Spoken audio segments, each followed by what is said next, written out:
Dunia kabeh kersane napa? Pangeran. Ya sudah seperti ini. Yang soleh kayak Sa'labah malah akhirnya suul khotimah. Padahal dulu disebut hamamatul masjid, tukang iktikaf.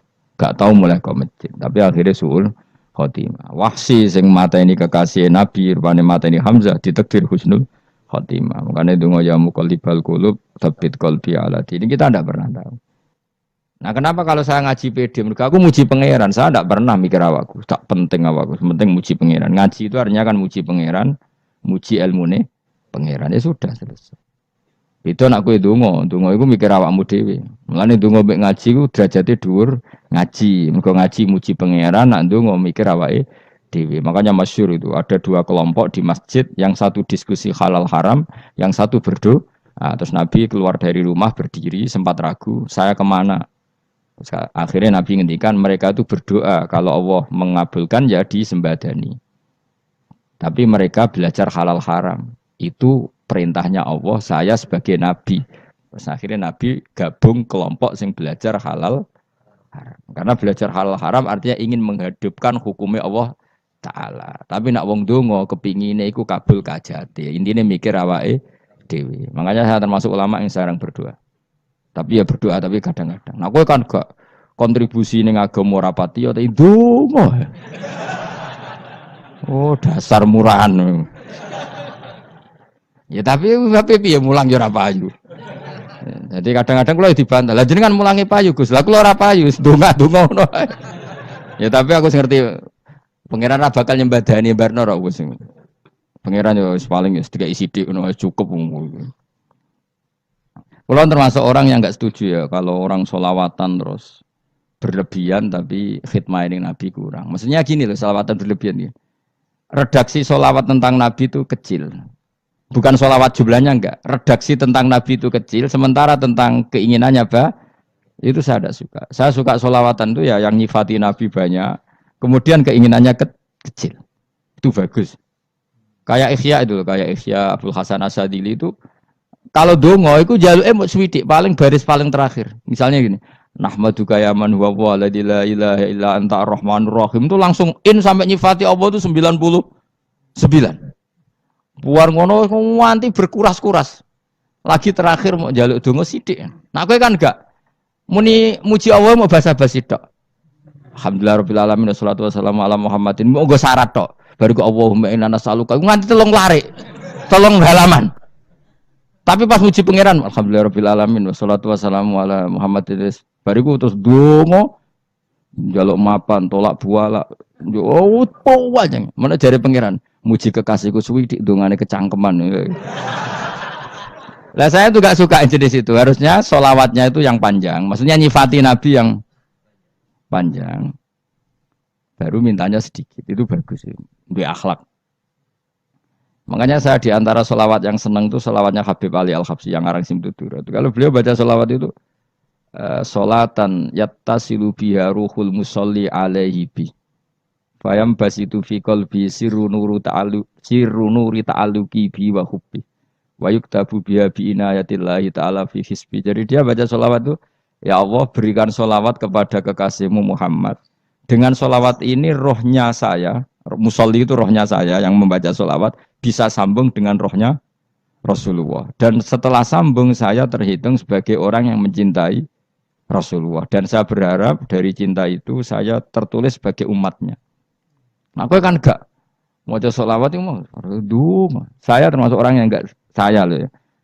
Tapi ya tetap baik dibanding nganggo primbon ya satu solawatan itu. Tapi boleh punya etika lah dengan Rasulullah itu. Kalau dongo nyifati Nabi yang banyak, ya baru keinginan.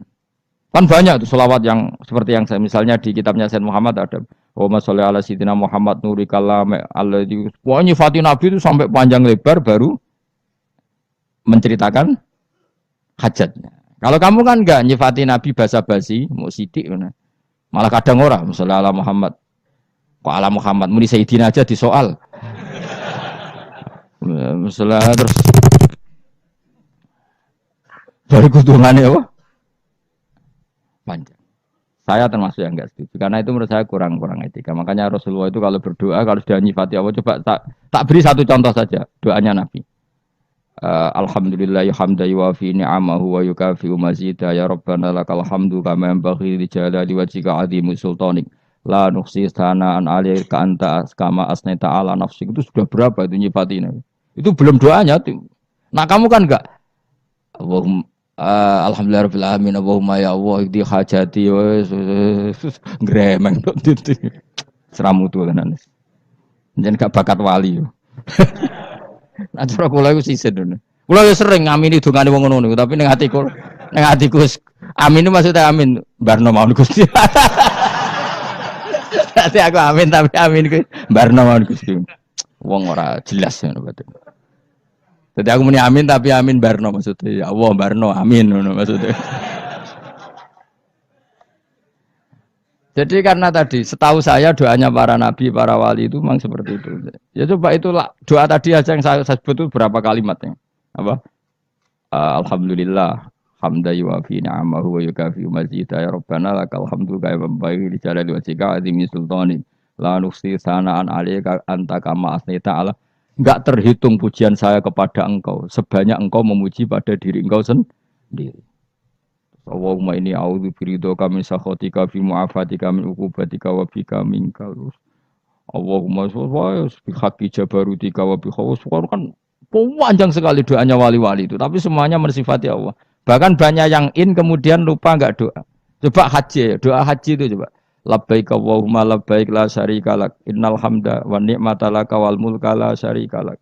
Wa ni'mat itu kan labbaik saya siap melaksanakan perintahmu ya Allah sa'dek. Engkau yang punya pujian, engkau la syarika lak. Itu malah enggak ada, jarang malah ada doanya. Itu kalimatnya talbiyah semua. Allahumma antal azil akram itu sudah seperti itu. Karena tadi al mu'min yashghaluhu sana 'ala Allah min ayyakuna li nafsihi dzakiran. Mukmin sejati adalah sibuk memuja Allah sampai lupa jatah dirinya sendiri. Nah, kowe kan gak mujine Allah basa-basi, dongane tenanan. Itu jadi makhluk aneh, itu jadi hubungan mbek pangeran itu wong aneh. Ya tapi jangan rabakat wali, semuanya ikut dadine semuanya ikut. Ya tok ngono kok mari wali kakean malah gak elit. Jadi tapi saya mohon itu di sholawat itu usahakan jumlah paling enggak jumlah sholawatnya banyak, doanya sedikit. Paling enggak misalnya kamu tidak punya kalimat yang apa baik ya mau sholawat ping 100 juga ada salah biar guling-gilingan apa kita menyebut kekasihnya Allah lebih banyak ketimbang kita menyebut hajat kita sendiri ya gitulah, paling enggak punya etika seperti itu ya. Kalau kamu enggak punya segot-segot sing keren, bacalah sholawat berapa 100 terus cerita awam Gusti utang kula kathah. Mengke ra jawab wis roh ngono saya. Tapi kan kita menyebut kekasihnya sampai 100, nyebut utang bisa. No cowok nyebut kekasih bisa, nyebut utangnya 100. Berarti yang sampeyan ditakoki pangeran, kowe nyebut kekasihku piro pisan, nyebut utang 100, dasar rayu utang ngono mereka. Ya ada, saya termasuk orang yang nggak setuju tadi. Jadi kalau apa redaksi sholawat cari yang mujinya Nabi lebih apa? Lebih banyak. Karena itu nanti lebih diridhoi Allah Taala. Coba Allah sendiri kalau nyebut nabinya itu hitung saja. Laqad ja'akum rasulun min anfusikum. Jadi rasulun min anfusikum, seorang rasul yang sejenis dengan kamu. Terus azizun, orangnya sangat terhormat. Alaihi ma'anitum, rasul ini siap menanggung apa yang kalian tidak mampu. Kowe ra bakal mlebu swarga baru kaya syafaate Nabi akhirnya mlebu swarga. Kowe ra kelar korban, Nabi tahu ngorbankan kita semua. Dokha Rasulullah bikabsaini terus hada an ahli wa hada amman lam yudokhi min mati. Jenenge alihima anittum. Nabi menanggung apa yang kalian berat. Azizun, Nabi itu ali terus harisun alaikum. Nabi sangat berkomitmen menyelamatkan kalian. Haris itu keinginan yang berlebihan itu jenenge apa? Haris, kiai kuno namanya ini ngungseng, keinginan yang over. Nabi itu sangat berkeinginan kita ini maslahat. Terus bil mukminina raufur. Allah yang zat yang super saja, kalau nyebut nabinya nyifati sebanyak itu. Ada ayat lagi misalnya, Rabbana wab'ats fihim rasulam minhum yatlu alaihim ayatika. Muhammad itu siapa? Seorang rasul yang membacakan ayat-ayat Allah. Wa yu'allimuhum, seorang rasul yang mengajari mereka Alkitab bawal hikmah. Wa yuzakihim, seorang rasul yang membersihkan akhlak-akhlak kita. Jadi artinya Allah punya tradisi kalau nyifati Rasul itu banyak. Juga nyifati orang-orang sekeliling Rasul. Makanya menurut saya madzhab Syiah itu enggak pas. Karena Allah kalau nyifati Rasulullah itu jika nyifati orang-orang di sekeliling Rasulullah. Dan itu dengan pujian. Yaitu Muhammadur Rasulullah walladzina ma'ahu asyidda walal kufar ruhama'u bainahum tarahum ruk'an sujada yabtawuna fadla minallahi warid wa nasimahum fi wujuhim min atharis sujud. Itu kan panjang sekali. Dan orang-orang sekeliling Muhammad adalah begini. Kayak apa Allah muji para ashabu Rasulillah? Masa kita ikut kelompok yang menghina ashabnya apa? Rasulillah. Makanya kita tetap madzhab ahli sunnah apa? Wal jamaah, yaitu mencintai semua sahabat. Karena Allah saja yang Tuhan mensifatinya dengan sehormat itu. Mensifati apa? Ashabu Rasulillah. Disifati orang-orang yang saling kasih sayang sama orang mukmin. Tarahum ruka'an, sujud dan komitmen hidupnya untuk rukuk dan sujud. Simahum fi wujuhim min asari sujud. Sudah asari sujud tidak usah diterjemah, nanti sensitif. Cuma setahu saya asar sujud itu nanti setelah di akhirat orang sering sujud itu jabahnya itu ada nurnya. Tapi kalau ada yang nafsirkan asari sujud itu warna tertentu ya semboy. Itu sensitif. Yang jelas asari sujud itu ya sudah seperti itu. Seneng kamu kok hasut. Kowe nyen provokator, nak ono apa ya? Ada hal yang begitu terus mau berlebihan. Uteke ya khisimun. Nah, kula ora ada kepentingan pokoknya ayat si mahum fi wujuhim min asaris sujud, bahwa dalam jabahnya itu ada asaris sujud. Itu masyhur kan, saya terangkan ya, tapi kowe aja sensitif loh, biasa wae. Suatu saat Rasulullah itu ngendikan begini, nanti saya kata Nabi akan nyafaati kalian semua. Sahabat-sahabat tanya, ya Rasulullah dengan sekian miliar orang bagaimana kamu mengenali kita? Saya ulang lagi, suatu saat saya nanti akan nyafaati kalian karena saya kenal kalian. Maksudnya di akhirat. Ya apa? Di akhirat. Terus sahabat tanya, ya Rasulullah bagaimana engkau mengenali kita sementara nanti di akhirat bermiliar-miliar orang gitu. Terus Nabi ngendikan gini, jika kamu punya unta dengan tanda tertentu, saya ulang lagi, jika kamu punya unta punya tanda tertentu, dalam jidatnya ada begini, dalam tangannya ada gini, dalam kakinya ada gini. Maka apa kamu bisa membedakan untamu dengan unta orang lain? Ya bisa ya Rasulullah, karena unta kita khas. Misalnya kaki depannya ada putihnya, kaki belakangnya ada putihnya, dalam baduknya ada putihnya. Kata Nabi, inna ummati yud'auna yaumal qiyamati hurran muhajjalin min asaril wudu. Nanti umatku, nanti wajahnya juga bersinar. Tangan kakinya juga bersinar. Jadi asar itu saya pastikan secara riwayat itu akhirat, maksudnya tentang akhirat. Tapi bahwa yang di dunia ada yang memulai asar itu nggih monggo mawon. Loh itu bagus kan, artinya ekspresi percepatan. Ndak apa-apa loh, daripada kok kowe ora jelas ngene iki. Maksudnya ya orang ngetok ya pancen jarang sujud tenan. Wis ora usah sensitif, tapi yang jelas ya nanti. Ya sebenarnya kiamat ruang samu. Nanti hisab itu nanti kalau hitung hanya sekitar 3 jam. Hisabnya sak dunia itu hanya sekitar. Karena malaikat itu tidak kesulitan sama sekali. Tak warai ya. Ini nggak akan salah saya dalam hal ini karena riwayatnya sahihah. Kenapa hisab itu hanya butuh rubu'un nahar, 1/4 dari siang enggak. Anggap saja siang itu 6 jam atau 12 jam itu aja terserah. Kalau 12 paruhnya kan 6 ya. Seperti 1/4-nya berarti 3. Itu gini, jadi nanti di mahsyar, itu kan yauma tabyaddu wujuh wa taswaddu wujuh. Yaudah yang kafir itu kelap, hilang. Wajahnya, tubuhnya semuanya gelap. Yang mukmin itu semuanya terang. Jadi sudah, yang tabyaddu wujuh wa taswaddu wujuh otomatis. Terus nyingkap. Terus pergerakannya itu, delalah yang tabyaddu wujuh itu ke kanan. Yang taswaddu wujuh ke kiri. Maka kamu jangan punya sinar yang kelap-kelip. Nanti kena bego yang karena nggak jelas tadi. Maka kamu harus sinarnya yang sejelas-jelasnya. Ghurran muhajjalin min asaril. Bila perlu nur kamu sampai menembus langit saat itu. Makanya ketika orang mukmin sudah nurnya ada di muka, ada di tangan, masih ngendikan Rabbana atmim lana nurona karena takut masih kena bego tadi. Karena kalau hanya wudu tok, sikil tok kan bayangkan di miliaran orang kan bisa agak kelihatan. Tapi kalau nurnya sampai nembus langit kan, itu siapa kok nurnya sampai? Kan malaikat langsung tahu. Lane hafal Quran, alim kan insya Allah nurnya itu. Sama zaman itu masih berdoa, Rabbana atmim lana, sempurnakan nur kami. Karena nanti identifikasi malaikat berdasar tadi. Kalau ada nur berarti diletakkan ashabal yamin. Kalau nggak ada nur, ashabal shimal. Nah malaikat yang di bawah bigo itu kira-kira detail nggak? Dugaan saya kalau kelap-kelip pasti kena simal. Wah ini partai kiri mesti kan. Pemenang yang wudhunya mau dulet sirah tok sidik. Karena anak mazhab Syafi'i. Sebetulnya meskipun tuh sebaiknya kalau basuh sirah itu kabeh benora kelap kelip mana aneh pepesah terus dulat-dulit tok. Itu sebenarnya ya itu kelap kelip. Ya sudah ya. Setelah itu kata ngendikane pangeran yu'raful mujrimuna bisimahum fayukhadu bin nawasi wal aqdam. Orang-orang pendosa kelihatan maka diletakkan di kiri.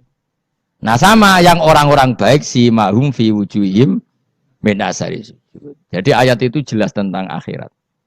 Tapi kira usah terus provokasi. Seneng kamu kok ya khisimun. Maksudnya provokator. Jadi nanti yang mukmin jelas nurnya.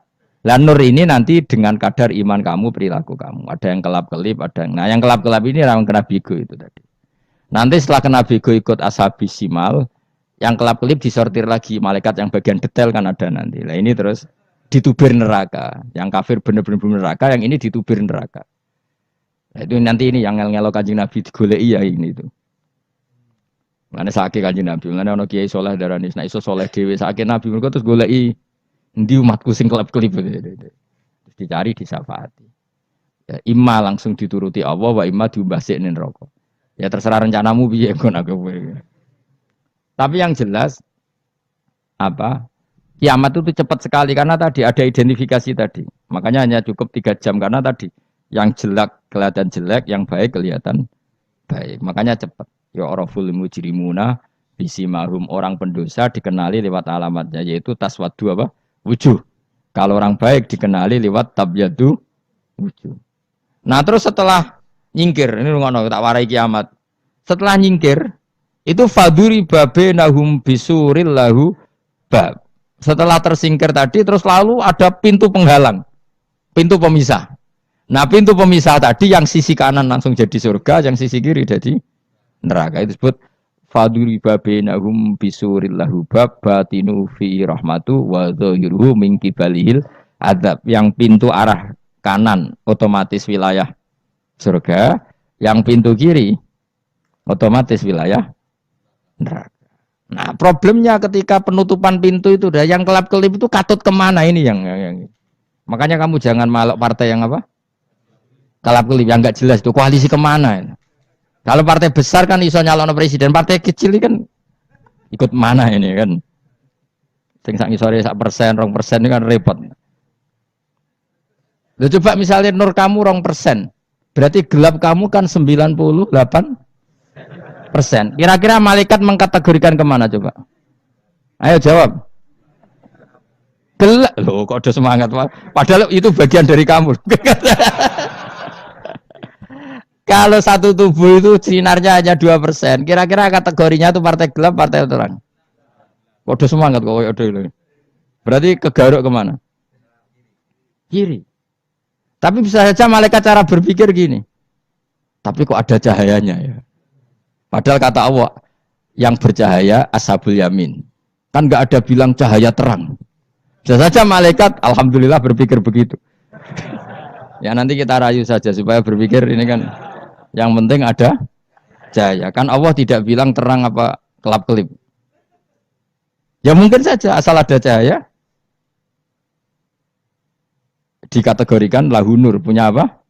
Nur. Tapi yang jelas saat itu pun yang sudah punya cahaya masih berdoa. Rabbana atsmim lana nurona. Ya Allah saya mohon sekali nur-nur kami sempurna. Jadi ini saya bantu teman-teman yang hafid-hafid supaya tahu maknanya ya.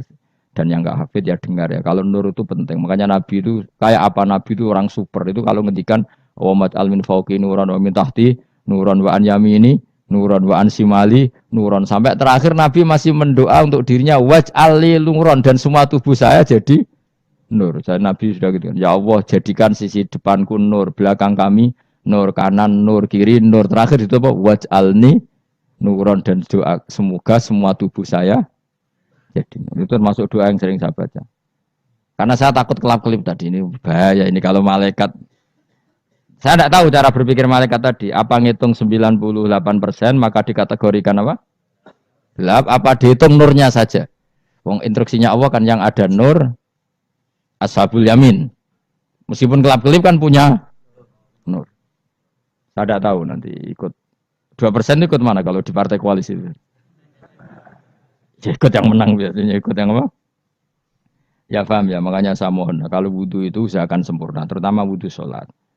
Kalau nggak wudhu sholat itu sebaiknya nggak sempurna, supaya ada bedanya wudhu sholat sama wudhu tidak sholat. Rasulullah itu masyhur gitu ya. Rasulullah itu kadang tawaddu'a wudhu'an khafifan, wudhu yang sederhana, yaitu hanya sekali-sekali dan tidak sempurna.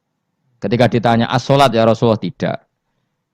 Misalnya saya habis makan, mau tidur, biasanya ya wudhu, tapi tentu tidak perlu sesempurna kayak wudhu sholat, biar ada bedanya. Rasulullah juga gitu, beberapa kali beliau wudhu, tapi tidak sesempurna wudunya untuk sholat. Masyhur itu di riwayat tawaddu'a wudhu'an khafifan duna wudhu'ihi lis sholat. Tapi kalau wudhu untuk sholat asbaghal wudhu, menyempurnakan wudhu. Jadi supaya ada bedanya wudhu sholat dan wudhu tidak sholat.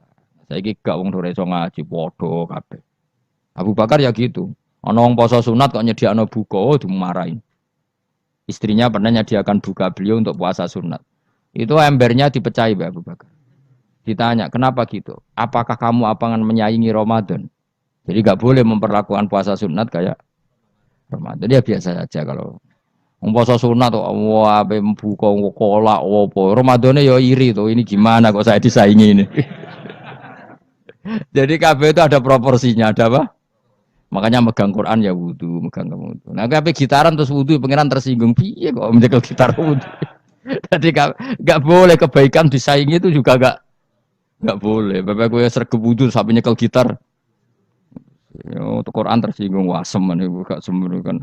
Malaikat panitia kan ya tersinggung. KB itu kan ada proporsinya, apa?